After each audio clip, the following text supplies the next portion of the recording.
মাদকের ব্যবসা করে কারা এবং মাদক সেবনকারী কারা, খায় কারা এবং কোন জায়গায় তাদের আড্ডা আছে, কোন জায়গা থেকে পেয়ে যায়, ওই চট করে যেয়ে একটু নিয়ে আসে।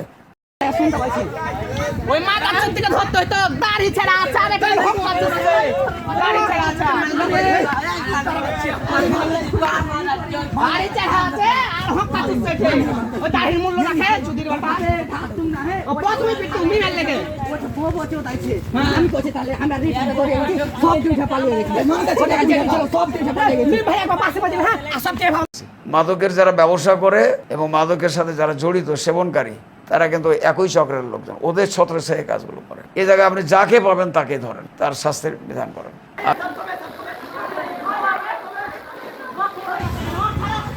আমি ওনার সাথে কথা বলছি, আপনার বিষয়গুলো ধরেন, পানিশমেন্ট হয় সরাসরি করেন, নাহলে কোর্টে দেন, যেভাবে দিলে আপনাদের সুবিধা হবে, কিন্তু একটু শিক্ষা হোক।